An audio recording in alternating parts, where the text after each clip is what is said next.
The jungle keeps secrets better than any city I've worked in. My name is Detective James Carver. I've spent most of my life reconstructing crimes long after the blood dried and the witnesses stopped talking. Some cases never leave you. This is one of them. By the way, if you're listening to this story in the middle of the night, or lying in a dark room, or somewhere on your way home, leave a comment telling me where you are and what time it is. Also, don't forget to subscribe to the channel, so every time I tell a new story, you'll be the first to hear it, in the right place, at the right time. What happened in Jonestown did not begin with poison. It began with a promise. In the late 1950s and early 1960s, America was restless. Segregation still breathed. The Cold War sat heavy in people's chests. Faith, politics, and fear blurred together.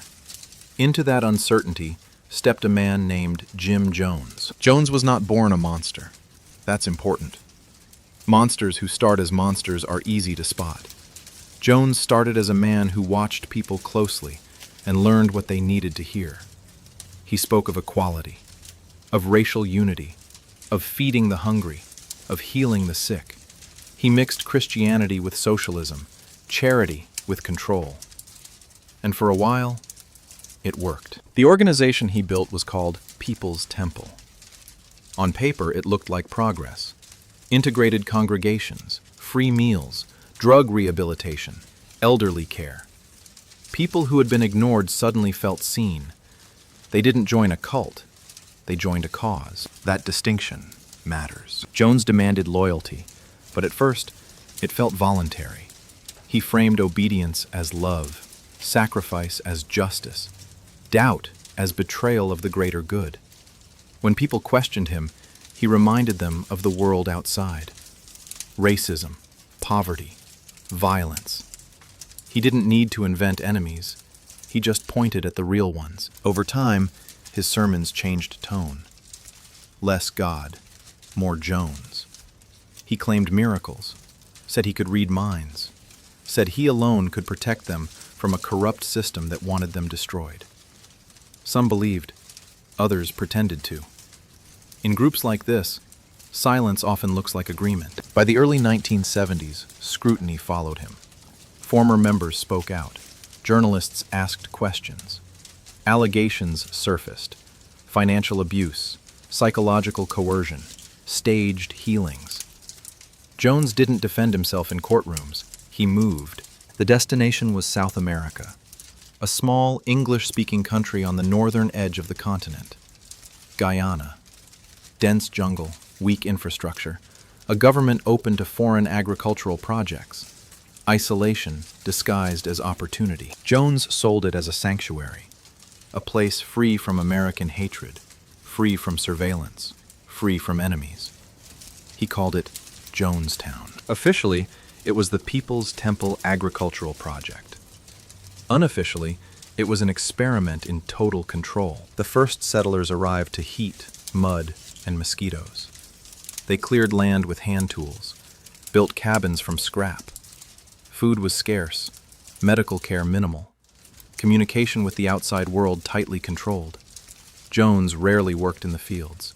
He ruled from a pavilion, speaking over loudspeakers that carried his voice day and night. Sleep deprivation was not accidental. Neither was repetition. People were told the outside world was collapsing, that defectors would be tortured, that the CIA was watching, that death was preferable to capture. These messages didn't arrive all at once. They came slowly, like water rising in a room. By the time you notice, it's already at your knees. Children were born there. Others were taken from parents deemed unfit. Discipline was public. Confessions were mandatory. Jones staged rehearsals for suicide, called White Nights, to test loyalty. Each time he told them it was only a drill. Each time the line moved closer. From an investigative standpoint, this is where warning signs stacked up. Isolation. Charismatic authority. Us versus them language. Control of information. Control of movement. Control of fear. But here's the contradiction. Many residents wrote letters home describing happiness, purpose, community. Some genuinely believed it. Others knew letters were read aloud before being sent. Optimism became survival. Jones's health declined. Drug use increased. Paranoia sharpened his voice. He believed enemies were everywhere because he had created a world where they had to be. The more control he lost internally, the more absolute his demands became. By 1977, Jonestown was no longer a dream. It was a pressure chamber. The jungle did not trap them. The idea did. And that is the part people miss. Jonestown wasn't held together by fences. It was held together by belief, by exhaustion, by the fear of being wrong after giving up everything. When I review cases like this, I don't ask how people died first. I ask how they lived just before, what they were told, what they were allowed to doubt, what leaving would have cost them. Because once the cost of leaving becomes higher than the cost of staying, the outcome is already in motion. The stage was set long before anyone arrived with a camera or a notebook. Long before the world started paying attention. Jonestown was already collapsing inward. The only question left was how long it would take for someone on the outside to see it clearly enough to step in, and what would happen when they did. Pressure doesn't announce itself. It leaks. By the time the outside world began to focus on Jonestown, the cracks had been there for years. They were just hard to see from a distance. Reports came in fragments, letters from relatives, whispers from defectors, half-finished interviews with people who looked over their shoulders while speaking. Some said people were being held against their will. Others said children were being abused. A few claimed rehearsals for mass suicide were happening in the jungle. Each claim alone sounded exaggerated. Together, they formed a pattern. The problem was proof. Jonestown was remote. Flights were limited. Radio access was controlled. Visitors were rare and always supervised. Jones understood optics. He knew how to perform normalcy. When outsiders came, they were shown clean cabins, smiling workers, children singing songs about peace. Dissenters were separated or silenced. Fear learned to hide. In the United States, pressure mounted on officials to investigate. Families wanted answers. Journalists wanted access. Eventually, one man decided to go himself. His name was Leo Ryan. Ryan was not cautious by nature. He had once staged his own arrest to investigate prison conditions. He believed the best way to understand a situation was to step inside it. Against advice, against warnings, he assembled a small delegation and traveled to Guyana in November 1978. The visit was framed as a fact-finding mission, nothing more. Jones agreed reluctantly. Refusing would look suspicious. Accepting was dangerous. He chose the risk he thought he could manage. When Ryan arrived at Jonestown, the reception was staged to perfection. Music played. Smiles were wide. Jones sat beside him, speaking softly, projecting calm. Residents performed happiness like a duty, and for a moment, it worked. But truth has a habit of surfacing in small ways. During a communal meal, a note was slipped into Ryan's hand. It asked for help, quietly, desperately. Then another, and another. People began pulling him aside when guards weren't looking. Whispers replaced smiles. Fear leaked through rehearsed joy. This is where contradictions sharpen. Jones insisted no one was being held, yet people begged to leave. He claimed the community was voluntary, yet armed guards watched movement. He said the outside world lied, yet he controlled every word that left the settlement. Ryan made a decision. He would escort anyone who wanted to leave back to the airstrip. It was not dramatic, it was procedural.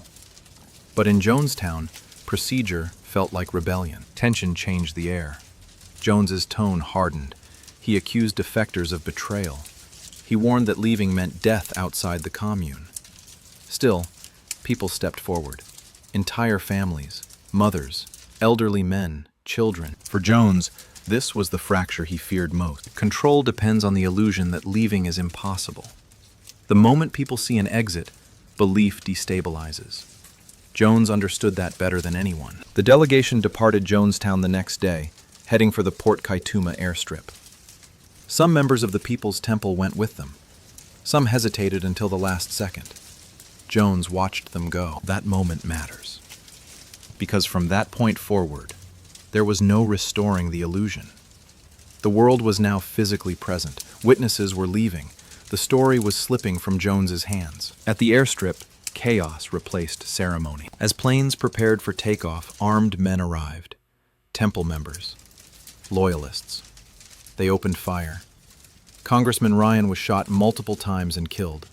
So were journalists and defectors. Others were wounded, left bleeding on the tarmac. This was not a spontaneous act.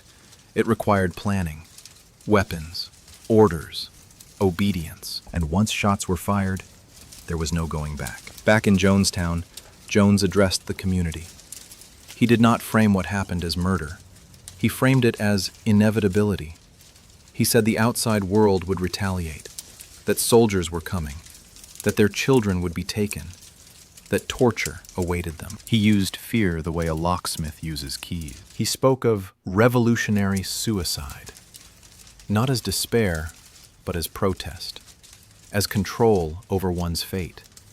He told them death was preferable to surrender, that living under enemy rule was worse than dying together. Some cried, some protested, some went silent. Here's the detail that stays with me. Not everyone agreed. Audio recordings from that final gathering capture hesitation, arguments, mothers asking why children had to die, individuals suggesting escape. Jones talked over them, ridiculed them, wore them down. This was not mass hysteria. It was sustained coercion. When people ask who the suspect was in Jonestown, they often expect a list, a hierarchy, guards, inner circle members. But the truth is simpler and colder. The primary weapon was authority. The motive was control. The opportunity was isolation. Jones didn't need everyone to believe him. He only needed enough people to comply and enough fear to silence the rest. Once Congressman Ryan was dead, Jones knew the end was no longer theoretical. It was immediate.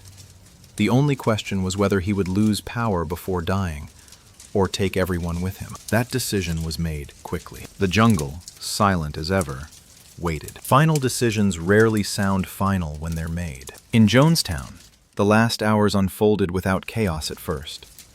There was no rush, no screaming crowds, just a gathering beneath the pavilion, the same place where sermons had been delivered, where loyalty had been tested, where doubt had been corrected. Jim Jones spoke from a chair. His voice was tired, strained, still authoritative. He told them the congressman was dead, that planes would return with soldiers, that their enemies would not show mercy.